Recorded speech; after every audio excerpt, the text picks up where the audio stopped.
The top 5 best primaries in Helldivers 2 is as follows: Exploding Crossbow, Arc Blitzer, Jar 5 Dominator, Cookout, and the Instant Breaker. I'll explain why in a moment, but first, if you like other weapons, use them. This is a list based on the max difficulty. What about the Eruptor and Punisher Plasma? They're just worse versions of the crossbow. Anywho, let's go ahead and talk about the weapons. Exploding Crossbow is good for the bugs and the bots, closing bug nests and bot fabricators from a decent distance. You can handle the hordes of the medium and schmedium enemies, Alpha Commanders, Hive Guards, Biospheres, Spears on the bug side, and still take out Devastators in a decent pack size, killing more than one at one time given the blast radius. Damage output is very high. One of the few weapons that can kill a charger from the front by aiming below it and hitting the wagon. The same idea also applies to the Hulk, although way harder to actually execute. Took me 4 shots of direct hits, but a couple of misses. It's a phenomenal finisher and combo weapon, gang. It actually is. It does good damage against the Impaler, 3 shot in the smooth brain. It can also damage the wagon, I believe. 5 shots for a tank. It takes you probably around 2.4 magazines to kill a Factory Strider. That seems like a lot, but you can damage it and then kill it with the crossbow instead. And the same thing goes for Ball Titans. It takes you roughly a magazine and some change, if not 2, but they're kind of hard to land.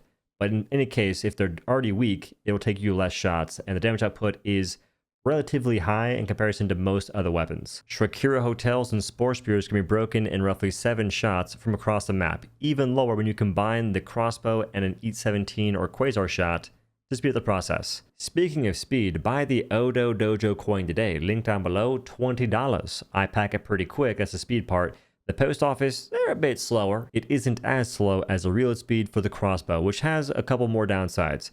Not enough arrows per quill, if I phrase it like that. It also can blow up in your face if enemies are close. And that isn't a big deal until you realize that some enemies have invisible hitboxes even when they're dead. The Arc Blitzer is terrible against the automatons. Pretty good versus the bugs. Great range for being a shotgun. It can arc to multiple targets at one time. Good single target damage, sometimes. Infinite ammunition, no need to reload ever, which is massive. And the biggest selling point is a stun, because this can stop enemies from attacking you. Alpha Commander gets way too close, stunned. And you knock it back a little bit too, and that can help you hit it with a different support weapon, like a grenade launcher, that hurts you if you're close. So this combines really well with other support weapons in a lot of situations. The downside is it aims for you.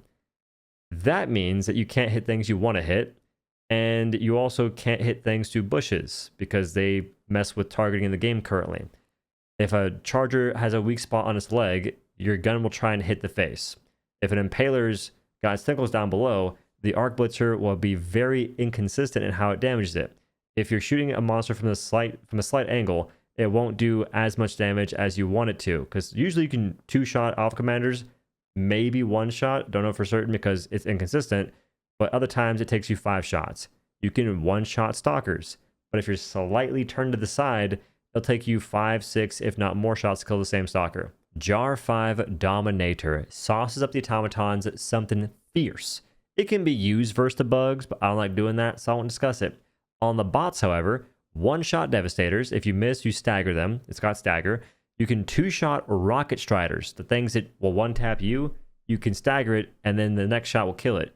Aim for the jondals. It's the crotch region. It can do decent damage versus tank vents, and you can also kill Factory Striders in a similar fashion to the crossbow in terms of being a combination weapon. It does have one teeny tiny problem. The handling is atrocious. It is an unwieldy beast for the majority of players, even when wearing the armor that's supposed to make handling better. I don't care. I use it because the damage is high and I can make do with it, but I do notice sometimes the handling playing against me a little too much, I'd say. Also, no scope, which is why folks will opt for the inferior version of this weapon, the Diligence Counter Sniper. The same ammunition, but you get less damage, less durable damage, and no stagger. The handling's better though.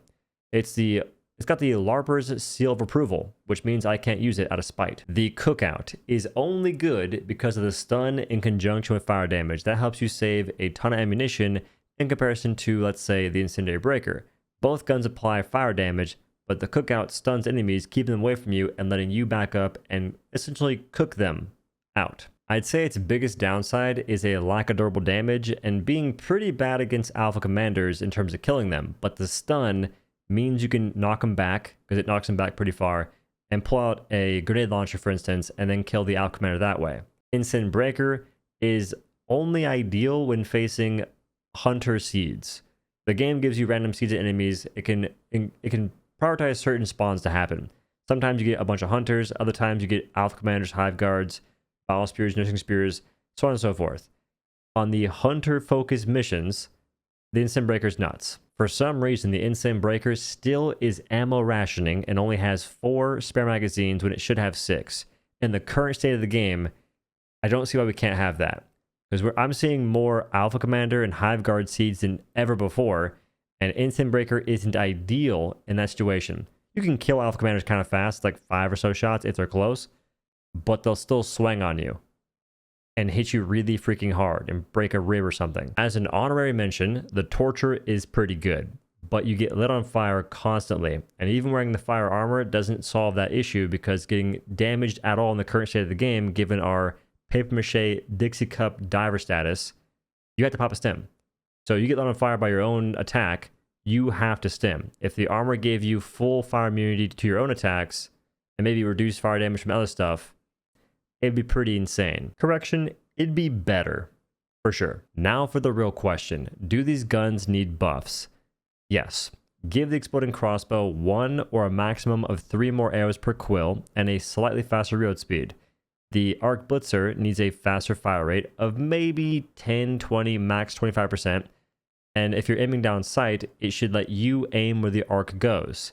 If you're not ADS, it goes where it does right now. And slightly improved targeting so bushes don't roll it beyond belief.